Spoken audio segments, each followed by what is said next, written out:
सभी साथियों को मेरा नमस्कार, स्वागत है आप सबका आज 13 फरवरी के जनसत्ता विश्लेषण में। तो आइए शुरू करते हैं आज का जनसत्ता विश्लेषण बिना किसी देरी के। पहले विश्व खबर आती है इलेक्शन में फ्रीज़ जो दी जाती हैं, फ्री की रेवड़ियाँ पॉलिटिकल पार्टीज़ के द्वारा। सुप्रीम कोर्ट ने तंज कसा है और कहा है कि लोग काम करने को तैयार नहीं, क्या हम परजीवियों का एक वर्ग नहीं बना रहे हैं? सेम जानते हैं मेरे साथियों, इलेक्शंस पास में आते ही पॉलिटिकल पार्टीज़ वोट लुभाने के लिए फ्री कि कई चीज़ें ऑफ़र करती हैं। किसी किसी कहीं क्षेत्रों में मुफ़्त मासिक राशि, कहीं पे अनाज, कहीं पे पानी, चावल, दाल, रोटी वग़ैरह। इससे क्या हो रहा है कि लोग काम करना नहीं चाह रहे हैं, एक तबका जो है आपका। सुप्रीम कोर्ट को चुनावों से पहले मुफ़्त चीज़ें देने की राजनीतिक दलों के वादे पर बुधवार को कहा कि राष्ट्रीय विकास के लिए लोगों को मुख्यधारा में लाने की बजाय क्या हम परजीवियों का एक वर्ग बना रहे हैं? न्यायमूर्ति बी.आर. गवई और न्यायमूर्ति अगस्टिन जॉर्ज मर्सी की पीठ ने कहा कि बेहतर होगा कि लोगों को समाज की मुख्यधारा का हिस्सा बनाकर राष्ट्रीय विकास में योगदान दिया जाए। पीठ ने कहा कि लोग काम करने को तैयार नहीं हैं क्योंकि ना उन्हें मुफ्त में राशन और पैसे मिल रहे हैं। मुफ्त में राशन और पैसे मिलना ही कारण है कि लोग अब काम भी नहीं करना चाह रहे हैं, उनको सब फ्री में मिल ही रहा है। एक याचिका लगाई गई थी, उसके तहत ये निर्णय लिया गया। बाकी भारत और फ्रांस के बीच में परमाणु संयंत्र को लेकर भी समझौते हुए हैं। गुलियन बार सिंड्रोम बहुत न्यूज़ में चल रहा है। गुलियन बार सिंड्रोम बहुत ही घातक खतरनाक सिंड्रोम है। हमने इसके बारे में वेबसाइट पे कवर करा हुआ है। जीबीएस कहते हैं गुलियन बार सिंड्रोम। इसमें लगभग 8 लोगों की मृत्यु भी हो चुकी है महाराष्ट्र में। इसमें असल में ये न्यूरोलॉजिकल प्रॉब्लम है नर्व्स की, और पूरी बॉडी में सेंसेशन फील होना शुरू हो जाती है, अजीब सा लगता है आदमी को बिल्कुल। ये कहीं न कहीं पुणे में आउटब्रेक हुआ है। फैलता कैसे है? कंटामिनेटेड वाटर भी इसका बहुत मेजर सोर्स माना जा रहा है। पुणे में ये कहा जा रहा है कि कंटामिनेटेड वाटर से, पब्लिक सप्लाई से ये फैला है, गुलियन बार सिंड्रोम। आगे बढ़ते हैं आज के संपादकीय की ओर। आयकर ढांचा बनाम आर्थिक विकास, खैरात के खिलाफ और निष्पक्षता पर सवाल। निष्पक्षता पर सवाल देखेंगे। भारतीय निर्वाचन आयोग लगातार विवादों में है। पिछले कुछ वर्षों में उसकी निष्पक्षता पर अनेक बार सवाल उठे हैं। जिस प्रकार के आरोप उस पर लगते रहे हैं, वह देश के लोकतांत्रिक प्रक्रिया के लिए ठीक नहीं है। गौरतलब है कि वर्तमान मुख्य चुनाव निर्वाचन आयोग अगली 18 फरवरी को सेवानिवृत्त होने वाले हैं। अब नई नियुक्ति केंद्र की ओर से वर्ष 23 में लाए गए नए कानून के तहत हो सकती है। इसमें सवाल उठे हैं। इस मुद्दे पर शीर्ष न्यायालय का बड़ा कड़ा रुख दिख रहा है। उसने इस संबंध में दायर याचिकाओं पर सुनवाई की तारीख तय करते हुए स्पष्ट कर दिया है कि इस बीच की घटित होता है तो इसके परिणाम अवश्य भुगतने होंगे। इस बीच कुछ घटित होता है तो उसके परिणाम अवश्य भुगतने होंगे। सुप्रीम कोर्ट ने समझाया था कि चुनाव आयुक्तों की नियुक्ति प्रधानमंत्री, प्रधान न्यायाधीश और नेता प्रतिपक्ष की स्वतंत्र समिति करें। पर सरकार ने समिति के प्रधान न्यायाधीश को हटा दिया और उनकी जगह किसी मंत्री को सदस्य बना दिया। ये चुनावी लोकतंत्र के लिए विरोध माना गया। अब चुनाव आयुक्तों की नियुक्ति केंद्र की इच्छा पर निर्भर हो गई है। विरोध इसी बात का है। देखिए, इलेक्शन कमिश्नर के अपॉइंटमेंट में क्या होता है, आपका जुडिशरी भी पार्टिसिपेट करती है, चीफ जस्टिस ऑफ इंडिया भी पार्टिसिपेट करते हैं, मतलब कि सिलेक्शन करने में। अब उनको रिमूव कर दिया गया कि अब आप सिलेक्शन कमेटी में नहीं हैं। ये अपने आप में एक बहुत बड़ी चुनौती है। चुनाव आयोग की कार्यप्रणाली से नागरिकों को जिस तरह भरोसा कमजोर हुआ है, वह स्वस्थ लोकतंत्र के लिए उचित नहीं कहा जा सकता। बागी नेता आज भी चुनाव लड़ रहे हैं, लेकिन आयोग उन्हें रोक नहीं पा रहा। वहीं आचार संहिता के उल्लंघन पर कार्रवाई में उसकी निष्पक्षता संदिग्ध दिखती है। मतदाता सूची में गड़बड़ी के भी गंभीर आरोप हैं। वह चाहे जितनी जितनी दलीलें दें, लेकिन हकीकत है कि कई राजनीतिक दल और मतदाता ईवीएम में संतुष्ट नहीं हैं। आयोग ईवीएम में संग्रहित आंकड़े बताने से इनकार करता रहा है। अब सुप्रीम कोर्ट ने आयोग से कहा कि ईवीएम में संग्रहित आंकड़ों को ना हटाया जाए। दरअसल हरियाणा कांग्रेस में नेताओं ने याचिका दायर की कि जली हुई ईवीएम की मेमोरी और माइक्रो कंट्रोलर को इंजीनियर से सत्यापित किया जाए और कि ईवीएम में छेड़छाड़ नहीं हुई है। मगर यह सवाल सत्यापन से अधिक संदेह का है।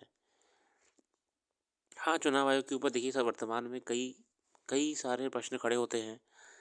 सबसे पहला तो मुख्य चुनाव आयुक्त की नियुक्ति को लेकर ही है कि जब से इनकी नियुक्ति को करने वाले पैनल को चेंज करा गया है, तब से ट्रांसपेरेंसी का क्वेश्चन और बड़ा बनता गया पार्टियों के बीच में। इसके अलावा कई खबरें आई हैं ईवीएम्स को लेकर। अभी एक एसोसिएशन फॉर डेमोक्रेटिक रिफॉर्म्स है, एडीआर, उनकी अपनी खुद की निजी रिपोर्ट के आधार पे, एक बहुत बड़ी संस्था है अपने आप में, उन्होंने कहा है कि ईवीएम्स का बहुत बड़ा खेल चल रहा है। घोस्ट वोटिंग हो रही है, मतलब जो वोटर है भी नहीं उनकी भी वोटिंग हो गई है और जो फर्जी वोट डाले जा रहे हैं कई मशीनों में। कई वोट्स ऐसे हैं जो अचानक से शाम के बाद हाइक कर गए हैं, बढ़ गए हैं। तो ये जो सवाल उठ रहे हैं इलेक्शन कमीशन के ऊपर। और अगला सवाल ये है कि इलेक्शन कमीशन के ऊपर कोई भी अगर शिकायत करता है किसी नेता की या किसी पार्टी की, तो इलेक्शन कमीशन उस पर एक्शन नहीं ले रहा है।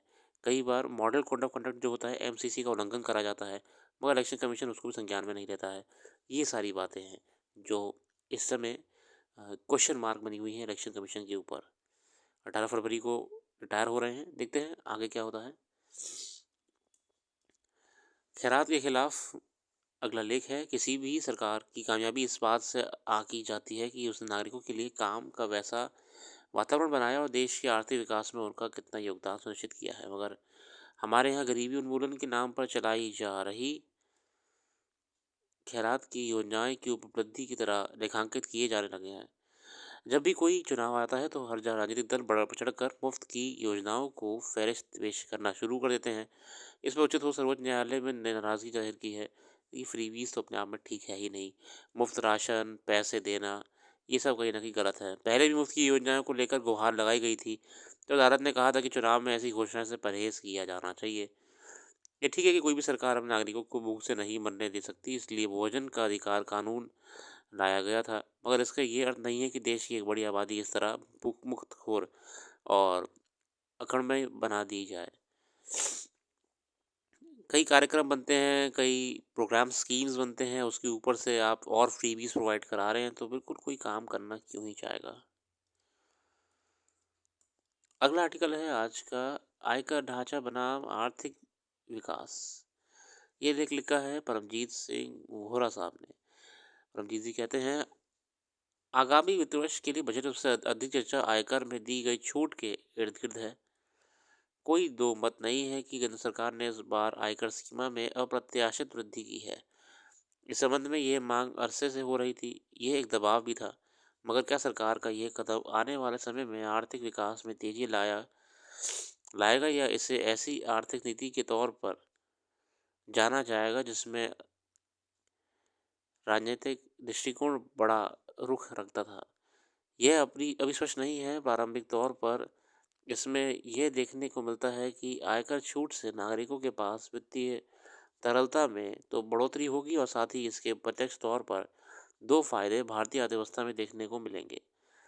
पहला, व्यक्तियों की क्रय क्षमता बढ़ेगी। देखिए अभी जो छूट दी गई है इससे क्या होगा, इससे जो लोग होंगे उनके पास स्पेंडिंग पावर बढ़ जाएगी। अब वो पैसा बच रहा है तो मार्केट में स्पेंड करेंगे।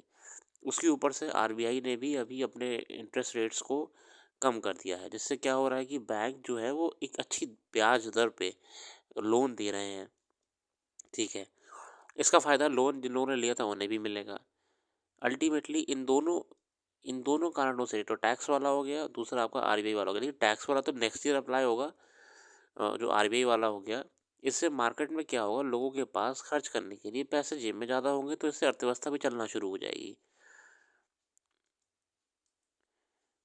तरलता बढ़ेगी। तरलता जो हम बोलते हैं अर्थभाषा में।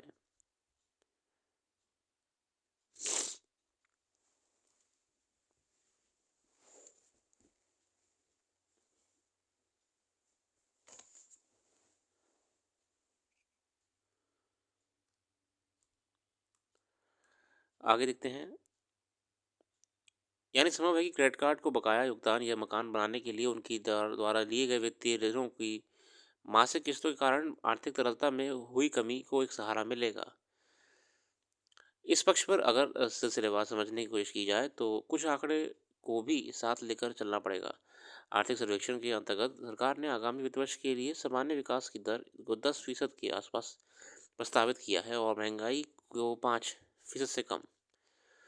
इससे स्पष्ट है कि जीडीपी की वास्तविक विकास की दर 6 से 7% के बीच ही रहने की संभावना है। इसलिए मोटे तौर पर सभी को यह बात समझनी होगी कि अर्थव्यवस्था में आर्थिक विकास की दर को बनाए रखने के लिए क्रय क्षमता में तेजी रखना सरकार की प्राथमिकता है।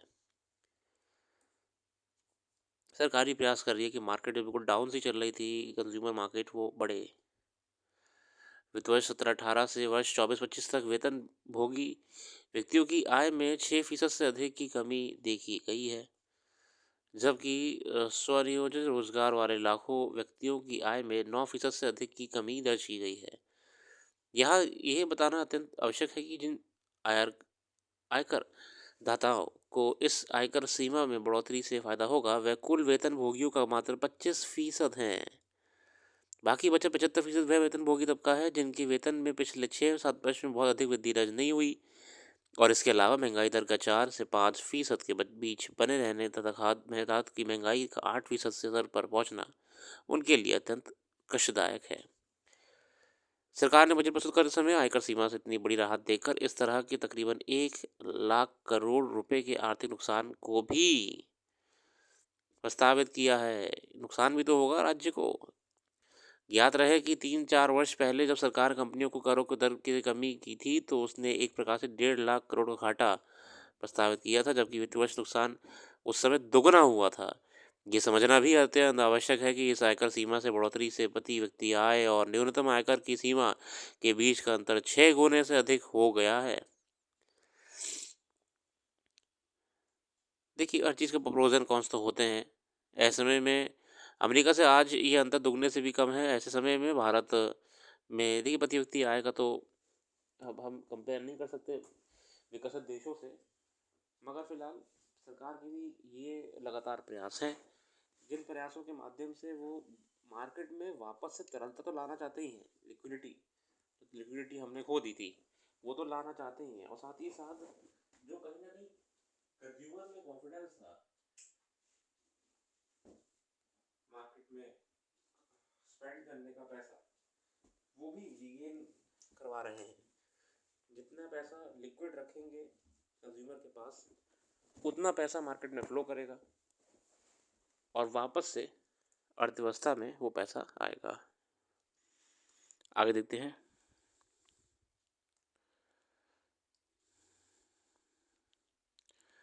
रोहिंग्या शरणार्थियों के साथ भेदभाव नहीं होगा। दिल्ली में रोहिंग्यास को पढ़ाया जाएगा जो रेफुजीज़ हैं। सुप्रीम कोर्ट ने कह दिया कि भैया इन्हें पढ़ाइए आप, रेफुजीज़ का भी अधिकार है आगे जीवन में आगे बढ़ने का।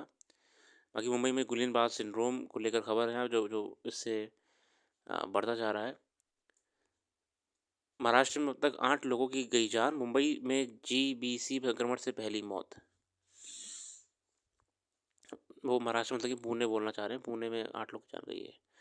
फिलहाल इसी के साथ आज के लिए रखते हैं। अपना कीमती समय देने के लिए बहुत बहुत धन्यवाद। कल फिर आएंगे नई वीडियो के साथ, जुड़े रहिए और अपना तैयारी को बेहतर रखिए। Thank you.